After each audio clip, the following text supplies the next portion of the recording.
हरे कृष्णा एही भिडियो रे आमे जानिबा निर्जला एकादशी रो नियम विषय रे बहुत भलो एवं विस्तार भाबरे जानिबा। एहा पूर्वरु आमे जानिबा केउ दिन एकादशी रो उपवास रखिबाकू हेबो। देखंतु 2025 मसिहा रो निर्जला एकादशी 6 एवं 7 तारिख रे पडुछि, माने जून 6 एवं 7 तारिख रे पडुछि। एहा 6 तारिख दिन अपराह्न 2टा समय रे आरंभ हेबो। तेनु अनेक बड़ बड़ मंदिर एवं अनेक स्थान रे लोक माने 6 तारिख दिन उपवास रखिबे। ताहा मध्ये ठीक किछि भूल नुहे, किंतु 7 तारिख दिन सूर्योदय गोटे दंड मध्य एकादशी अच्छी। तेणु 7 तारिखर एकादशी द्वादशी सहित मिसी जाए एवं द्वादशी संयुक्त एकादशी अधिक प्रभावशाली होता है। यह समस्त यज्ञ समान पुण्य होता है एवं द्वादशी सहित मिसी एकादशी रे अनेक महिमा आम शास्त्र पुराण रे वर्णित होइछि। तेणु आमे एथिरु अधिक विस्तार भाबरे जीवा नाही। मोर कहिबार अर्थ हेउछि 7 जून रे एकादशी उपवास अधिक लाभदायक। एथिरे पारण 8 तारिख सकाळे हेबो। निर्जला एकादशी रो उपवास किपरि भांगिबे, पद्धति कोन, समय कोन, भारतर विभिन्न राज्य रे उपवास भांगिबार समय भिन्न भिन्न। तेणु ओडिसा रो उपवास भांगिबा उपरे एक पृथक वीडियो तयारी करा जिवो। एबे आपण निश्चित भाबरे बुझितिबे जे केउ दिन आपनको एकादशी पालन करिबाकू पड़िबो। एबे आसंतु हमर मुख्य विषय को जिबा। निर्जला एकादशी रो नियम कोन? तेबे देखंतु मु निजे यूट्यूब रे एहा देखिछि एवं एपरि अनेक वीडियो देखिछि ओ सुनिछि। जहा किछि भी से माने तांको वीडियो रे कहउछन्ती ताहा शास्त्र सहित कोनोसी संपर्क नाही, ताहा सब तांकर निजस्व कल्पना। एठारे आमे चेष्टा करिवु जे एही प्लेटफॉर्म माध्यम रे आमे जहा भी आपनकु बतेइबु सुनेइबु ताहा समस्त शास्त्रीय एवं शास्त्र प्रमाणित नियम ही बतेइबु। तेणु एबे देखंतु निर्जला शब्द निजे कहूछि जे आपनकु एही उपवास पानी बिना समाप्त करिबाकू पड़िबो। ठीक अछि। तो थरे कोन हेतिला ना हमर जने वरिष्ठ गुरु भाई कोनोसी स्थान को जाइथिले, आ से दिन निर्जला एकादशी थिला, तो तांकर मध्य निर्जला उपवास थिला। तेनु आमे जहांको पाखकु जाइथिलु से गोटे ग्लास रे जूस आनिथिले। से कहिले महाराज एहा नियंतु पियंतु। हमर गुरु भाई कहिले जे आजि आमे निर्जला पालन करूछु। तेनु सामने रे थिबा व्यक्ति कहिले जे महाराज आजि निर्जला, तेनु आमे आपनकु पानी देउ नाहु, आमे आपनकु जूस देउछु, एहा पियंतु। तेणु आपण माने एही परि भूल करिबा उचित नहे। निर्जला अर्थ हेउची तुमे पानी मध्य नेबा उचित नहे, तुमे खाद्य मध्य नेबा उचित नहे। तो आपण माने एपरि करिबा उचित नहे। जेहेतु एहा निर्जला, आमे चा पिउ, आमे कॉफी पिउ, आमे केवल पानी पीबु नाही, एही परि भूल करिबा उचित नहे।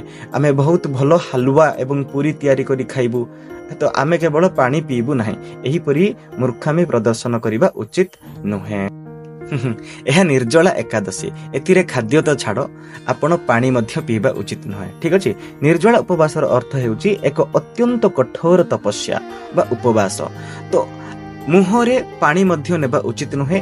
तो एबे देखंतु अनेक लोक माने मते पचारु छंती जे आमे दशमी रु पानी पीबा बंद करिबा उचित की? कारण अनेक लोक कहउछन्ति जे दशमी राति रु ही पानी पीबा बंद करिबा उचित, किंबा गोटे दिन पूर्व पानी पीबा बंद करिबा उचित। एवं अनेक लोक एहा मध्य कहन्ति जे तुमे ब्रह्म मुहूर्त रे पानी पीबा बंद करिबा उचित। माने मने करो मोर उपवास आज सकाळ रु आरंभ हेबो, तो मु आजिर ब्रह्म मुहूर्त रु अर्थात सकाळ 3टा 4टा ठारू पानी पीबा बंद करिबा उचित। तेणु आपण माने सेमानंको मध्य धन्यवाद देबा उचित जे ठीक अछि, आपण आपणकर विश्वास निज पाखरे रखंतु। शास्त्र जहा कहे ताहा आमे विश्वास करिवो कहि देबा उचित। एबे देखंतु पद्म पुराण रे पानी पीबार नियम विषय रे कहा जाईछि। तो आपणक स्क्रीन रे पद्म पुराण रो एक श्लोक देखुथिबे। एहार अर्थ हेउछि आपण सूर्योदय रु सूर्योदय पर्यंत पानी पीबा उचित नुहे।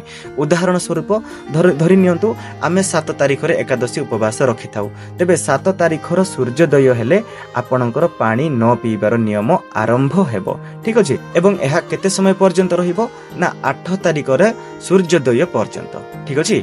अनेक लोक माने विदेशी संस्कृति द्वारा प्रभावित होइथांती, तो से माने राति 12टा रे उपवास भांगी थांती। तो तेणु आम संस्कृति रे 12टा रे एक दिनर परिवर्तन हुए नाही। आउ एकादशी आमर संस्कृतिर ना कि तांको संस्कृतिर। ठीक अछि। तेणु आपणको सूर्योदय सूर्योदय पर्यंत पानी पीवाकू पड़िबो नाही, माने पानी आपणको त्याग करिबाकू पड़िबो। तेणु सूर्योदय पूर्वरु आपण पानी पी पारिबे। तेणु यह प्रमाणित करे जे सूर्योदय पूर्वरु आपणको पानी पीवा उचित, अर्थात 7 तारिखर आपणकर उपवास सूर्योदय आरंभ हेबो। तेणु आपण माने सूर्योदय पूर्वरु पानी पी पारिबे, एथिरे कोनोसी भूल नाही। वर्तमान अनेक लोक जहा करंती ताहा हेउची से माने सूर्योदय पूर्वरु उठी घिओ पियंती, नहे कि यह भूल। यह निज सहित एवं निज धर्म सहित ईश्वरंग सहित मध्य प्रतारणा। ठीक अछि, बाकी ईश्वर सब किछि बुझंती। अनेक लोक घिओ पियंती, से माने भाबंती जे आमे सारा दिन भोक किंबा तृषार अनुभव करिबु नाही, बस एपटे मजा मजारे हमर उपवास मध्य पालन करिबो। तेणु आपण माने एपरि भूल करिबा उचित नहे। सूर्योदय पूर्वरु आपण केवल पानी पी पारिबे।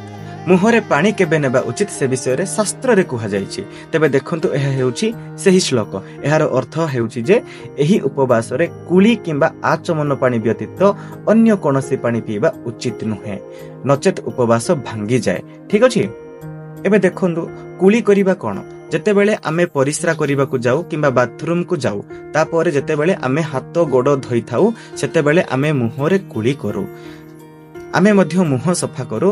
तेणु एहाकू कुली करिबा कुहा जिवो। ठीक अछि, एति पई आपण मुहरे पानी नै पारिबे। नचेत जदि आमे पूजा पई बसिथिबा, जेतेबेले कि पूजा अर्चना करा जाय, जेतेबेले पंडित जी इत्यादि द्वारा भगवान को पूजा करा जाय, जेतेबेले आमे आरंभ रे माधवाय नमः, केशवाय नमः इत्यादि कही आचमन नेउ, तेबे ताहा हेउजी आचमनर जल। आपण सेही जल को नै परिबे, आपण माने ताहा पाटी रे नै परिबे। ठीक अछि, एही दुईटी व्यतीत आपण को अन्य कोनोसी कारण पई पाटी रे पानी नेबा उचित नहे। देखंतु मु आपनकु शास्त्रर प्रमाण अनुसार यह संपूर्ण भाव रे कहि देउछि। ठीक अछि, एबे धरा जाउ जे घरे वृद्ध लोक अछंती किंबा अनेक असुस्थ लोक अछंती, आ जे माननकु औषध खाइबाकू पड़िबो। तेणु सेही लोक माने पानी पी परिबे, औषध खाई पारिबे। जदि आपण माने आपणकर शरीर टिके रक्षण बेक्षण करिवे किंबा सुस्थ रखिबे, तेबे ही आपण परवर्ती एकादशी मध्य देखि पारिबे। तेणु औषध खाइबा द्वारा आपणकर उपवास भंग हेबो नाही। अनेक लोक दुख करते जे आमे एकादशी पालन करने को चाहूँ किंतु आमको औषध नेबाकू पड़िबो, तो आमर उपवास भंग हुए, तेबे आमे कौन करबा उचित। तेणु मु तुमको कहि देउची जे औषध द्वारा उपवास भंग हेबो नाही। जदि आपण उपवास पालन करंती एवं शरीरर स्वास्थ्य पई औषध नेबाकू पड़े, तेबे आपण सेगुडी नहीं पारिबे। एबे देखंतु समस्त निर्जला पालन करि पारिबे नाही। तेणु जो माने निर्जला पालन करने को चाहती नहीं, सेमानंक पाखरे अनेक विकल्प अच्छी। मु आपको गोटे कहीदेची, से माने केवल पानी पी एही एकादशी उपवास पालन करें किंबा जेपरी आमे साधारण एकादशी पालन करूँ सेमिति मध्य करें। किंतु हाँ, आपण सही पुण्य पाई परिबे नाही, आपण सही प्रभाव पाई परिबे नाही। तेबे केउ पुण्य सेटा ना निर्जला एकादशी उपवास ठीक भाबरे पालन करिबा द्वारा आपनकु शुक्ल पक्षर माने वर्षरे शुक्ल पक्षर 12टी एकादशी एवं कृष्ण पक्षर 12टी एकादशी रो पुण्य मिली थाए। माने वर्ष परे टोटल 24टी एकादशी आसी थाए। आ एही गोटिए मात्र निर्जला एकादशी पालन करिबा द्वारा आपनकु 24टी एकादशी रो पुण्य मिली थाए। जदि आपण निर्जला एकादशी को भलो भाबरे पालन करिवे नाही, ताहाले सेही 24टी एकादशी रो मूल्य पुण्य आपनकु मिलिबो नहीं, यही गोटे एकादशी रू मिलिबो नहीं। हाँ, आउ जदि आपण नॉर्मल एकादशी भाबरे एही एकादशी को पालन करंती, तेबे आपनकु गोटे एकादशी रो ही पुण्य मिलिबो। ठीक अछि। तेबे आपण माने एही पुण्य रू वंचित हेबे, किंतु आपणकर एकादशी नियम रहिबो एहा ईश्वरक प्रेम, अर्थात आपण माने एकादशी पालन करिबा उचित। ठीक अछि। एबे देखंतु अनेक लोक एकादशी उपवास रे सैंधव लुण खांती, एहा मध्य पूर्ण लाभ दिए नाही। सैंधव लुण एकादशी रो पुण्य प्रभाव को मध्य दूर करिथाय बा कम करिथाय। वर्तमान जे माने कोनोसी कारणरू असुस्थ अछंती, से माने संपूर्ण निर्जला पालन करि पारंती नाही। तेबे से माने दुखित हेबा उचित नहे। आपण भगवान को प्रार्थना करिबा उचित जे हे भगवान, आमे यथा संभव व्रत पालन करूछु, आमको पुण्यर आवश्यकता नहीं प्रभु, आमे आपणको चाहूछु, आमे आपणकर प्रेम चाहूछु, आमे आपणकर खुशी चाहूछु। एपरी हृदय पूर्वक प्रार्थना करिबा परे आपण भगवानक निकटरे आत्मसमर्पण करिबा उचित। ठीक अछि। तेणु महाराज आपणकर एकादशी मध्य सफल हेबो। एबे एही विषयटी आपनको स्पष्ट होई गलानी जे केबे पानी पीबा उचित केबे पीबा उचित नुहे केउ जिनिस पीबा उचित बा खाइबा उचित एवं केउ जिनिस खाइबा उचित नुहे। एबे परवर्ती विषय को जिबा जे निर्जला एकादशी रे सकाळरू आमको कोन करिबाकू पडिबो। हाँ, सकाळे आपण उठिबा मात्रे शय्या उपरे भगवान को प्रार्थना करंतु जे हे भगवान आमे आज एकादशी पालन करूछु आपणको खुशी पाई दया करी आमको आमर साधना रे उपवास रे तपस्या रे सफलता दियंतु जहा द्वारा एही एकादशी सफलतार सहित निर्वाह हेउ। आमर मन आमको धोखा न देउ आमर शरीर आमको साथ देउ।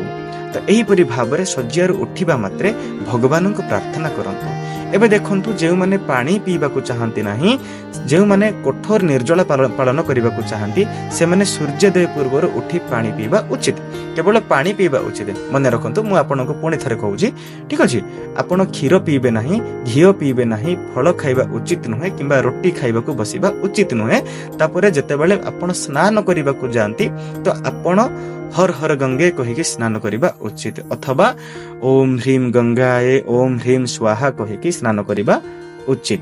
स्नान परे भगवान को पूजा करंतु पाठ करंतु जप करंतु।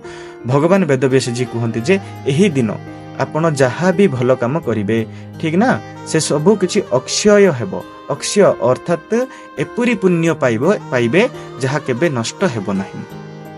महाराज एहा बुझंतु आपण एपुरी धनर मालिक हेबे जहा केबे नष्ट हेबो नाही। मृत्युर पिता मध्य आपणको ठारू एपुरी धन छड़ाई नहीं पारिबे नाही।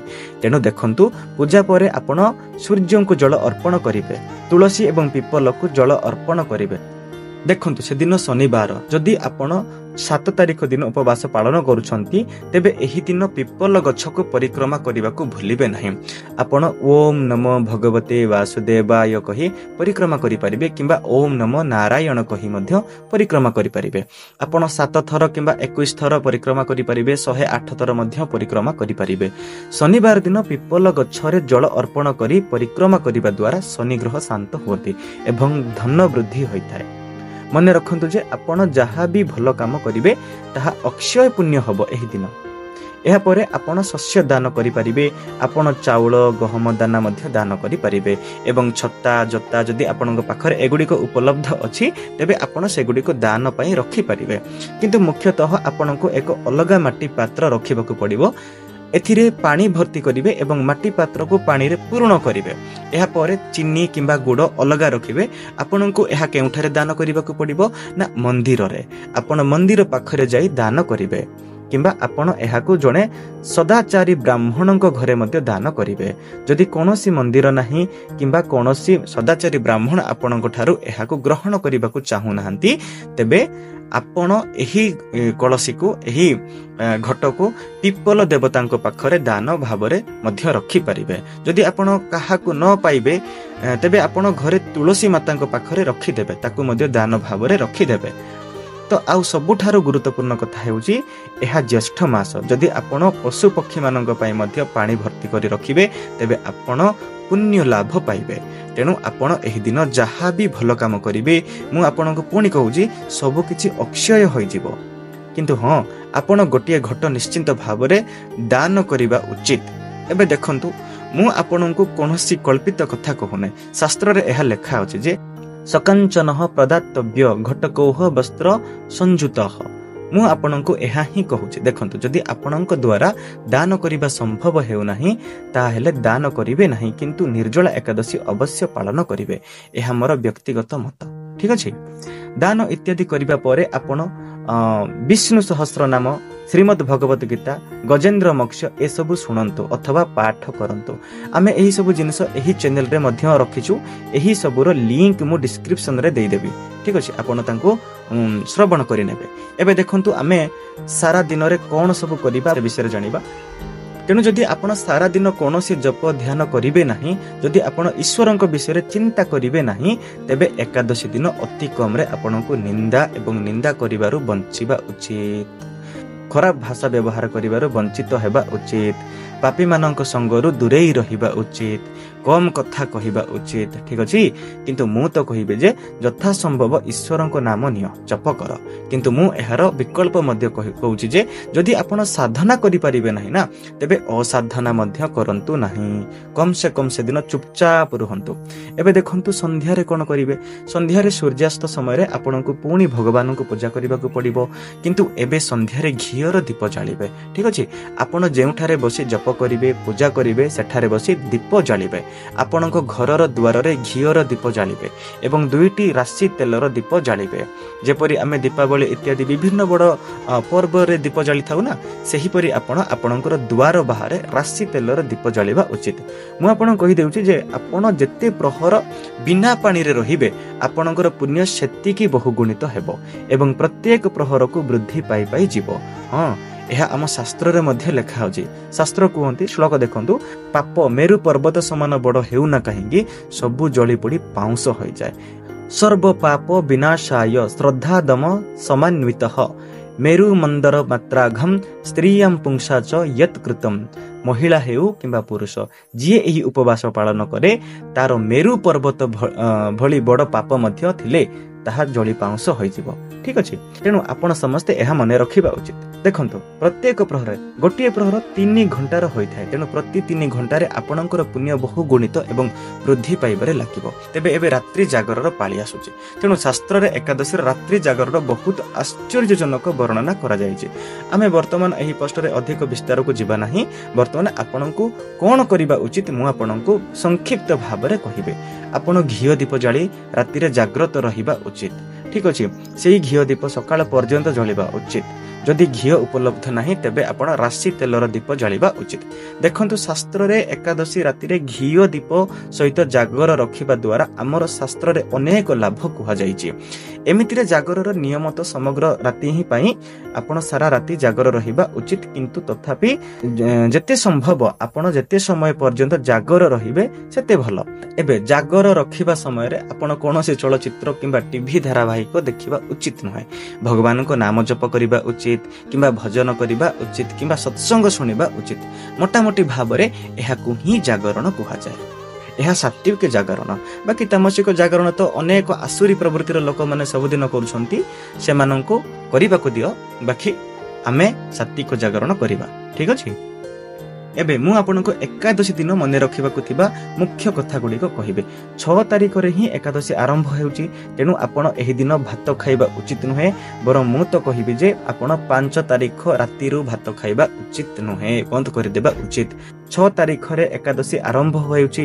ତେଣୁ ଆପଣ 6 ତାରିଖରେ ଭୋଜନ କରିବା ଉଚିତ ନୁହେଁ ଏବଂ ଆମେ 7 ତାରିଖରେ ବ୍ରତ ଉପବାସ ତ ପାଳନ କରିବା ହିଁ କରିବା। ତଥାପି 6 ତାରିଖରେ ଯେଉଁମାନେ ଫଳ ଖାଇ ବ୍ରତ କରିବାକୁ ଚାହାନ୍ତି ସେମାନେ କରିପାରିବେ, କିଛି ଅସୁବିଧା ନାହିଁ। ଆଉ ଯଦି ଆପଣ ଫଳ ଖାଇ ରହିପାରିବେ ନାହିଁ ତେବେ ଆପଣ ଭାତ ବ୍ୟତୀତ ସବୁ କିଛି ଖାଇପାରିବେ, କୌଣସି ଅସୁବିଧା ନାହିଁ। ଦ୍ୱିତୀୟତଃ, ଏକାଦଶୀର ସକାଳେ ଆପଣ ପୁରୁଣା ମଇଳା ବ୍ରଶ ସହିତ ଦାନ୍ତ ଘଷିବା ଉଚିତ ନୁହେଁ। ବଜାରରେ ମିଳୁଥିବା ଟୁଥପେଷ୍ଟ ବ୍ୟବହାର କରିବା ଉଚିତ ନୁହେଁ। ଯଦି ଆପଣ ଏକାଦଶୀ ଉପବାସ ପାଳନ କରନ୍ତି ତେବେ ଆପଣଙ୍କୁ ଅତି କମରେ ସେହି ଦିନ ଏହାକୁ ଆଭଏଡ୍ କରିବା ଉଚିତ, ଏଡ଼ାଇବା ଉଚିତ। କାରଣ ଏଥିରେ ରାସାୟନିକ ପଦାର୍ଥ ଥାଏ ଆଉ ସମସ୍ତ ପେଷ୍ଟରେ ଥାଏ।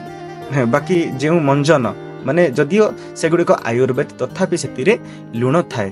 ତେଣୁ ଯଦି ଆମେ ଦାନ୍ତ ଘଷିଥାଉ ତେବେ ସେହି କଣିକା ଗୁଡ଼ିକ ଆମ ପାଟିରେ ରହିଥାନ୍ତି ଏବଂ ସେଗୁଡ଼ିକ ନିଶ୍ଚିନ୍ତ ଭାବରେ ଆମ ପେଟକୁ ଯିବ। ତ ଏହା ସିଧା କଥା, ଠିକ ଅଛି। ତେଣୁ ଏହା ଦ୍ୱାରା ଆମର ଉପବାସ ଭଙ୍ଗ ହେବ ବୋଲି ବିବେଚନା କରାଯାଏ ଏବଂ ଶାସ୍ତ୍ରରେ କୁହାଯାଇଛି ଯେ ଏହି ଦିନ ଦାନ୍ତ ମଧ୍ୟ ଘଷିବା ଉଚିତ ନୁହେଁ। ମାନେ ଏକାଦଶୀରେ କୌଣସି କାଠିକୁ ଦାନ୍ତ କାଠି ଭାବରେ ବ୍ୟବହାର କରିବା ଉଚିତ ନୁହେଁ। ତେବେ ଏହି ଦିନ ଆମେ କ'ଣ କରିବା ଉଚିତ? ଏହି ଦିନ ଆପଣ ଗୋଲାପ ପାଉଡର ସହିତ ଆପଣଙ୍କ ଦାନ୍ତ ସଫା କରିପାରିବେ କିମ୍ବା ଆପଣ ଆପଣଙ୍କ ଆଙ୍ଗୁଠି ସାହାଯ୍ୟରେ ଆପଣଙ୍କ ମୁହଁ ସଫା କରିପାରିବେ। ଗୋଲାପ ପାଖୁଡା ଗୁଡ଼ିକୁ ଛାଇରେ ଶୁଖାଇ ରଖନ୍ତୁ, ସେଗୁଡ଼ିକୁ ମିକ୍ସରରେ ପିସନ୍ତୁ। ତାପରେ ଯେତେବେଳେ ଏକାଦଶୀ ଉପବାସ କିମ୍ବା ଅନ୍ୟ କୌଣସି ଉପବାସ ଆସିବ ଆପଣ ଏହାକୁ ଏକ ନୂତନ ବ୍ରଶ ସହିତ ବ୍ୟବହାର କରିପାରିବେ କିମ୍ବା ଆପଣ ଆପଣଙ୍କ ଆଙ୍ଗୁଠି ସାହାଯ୍ୟରେ ମଧ୍ୟ ମୁହଁ ସଫା କରିପାରିବେ। ତୃତୀୟ କଥା, ଏହି ଦିନ ଶୋଇବା ଉଚିତ ନୁହେଁ। ଏହା ଦ୍ୱାରା ଉପବାସର ବା ବ୍ରତର ପ୍ରଭାବ ହ୍ରାସ ପାଏ। ଏହି ଦିନ ପ୍ରଚୁର ଦାନ କରିବା ଉଚିତ, କିନ୍ତୁ ଏହି ଦିନ କାହାଠାରୁ କୌଣସି ଦାନ ନେବା ଉଚିତ ନୁହେଁ। ମହାରାଜ ମନେ ରଖନ୍ତୁ, ଏକାଦଶୀରେ ଆପଣ ଗରିବ ଏବଂ ଅସହାୟଙ୍କୁ ବହୁତ ଦାନ କରିବା ଉଚିତ। ସବୁକିଛି ଅକ୍ଷୟ ହେବ। किंतु एही दिन आपण काहाठारो किछि नेबा उचित नुहे। एबे शेष कथा देखंतु आमे बहुत भलो भाबरे उपवास तो करू किंतु अनेक लोक अछंती जे माने ठीक भाबरे पारण करंती नाही। तो आमको मध्य समय अनुसार पारण करबाकू पड़िबो। एथिपई आमे हरिवास अनुसार पारण पालन करबा उचित एवं अगुडाय अछि जेमति निर्णय सिंधु हैला धर्म सिंधु इत्यादि ग्रंथ रे वर्णित अनेक जिनिस अछि। तो मु जानी जे एही भिडियोटी बहुत लंबा हो जाइछि तेणु मु भाबु नाही जे आपणक मनरे कोनोसी प्रश्न बाकी अछि। तथापि जदि आपणकर कोनोसी प्रश्न बाकी अछि तेबे कमेंट रे पचारि देबे। दया करी भिडियोटी को समस्तक सहित शेयर करंतु। हरे कृष्णा। एहीपरि भावरे ओडिशा इतिहास एवं ओडिया परंपरा और संस्कृति सहित जड़ित रहबा पई हमर चैनल को सब्सक्राइब करिकि बेल आइकन ऊपर क्लिक करंतु एवं भिडियोटी को लाइक करिकि निजर संबंधी मानक सहित शेयर करंतु। धन्यवाद।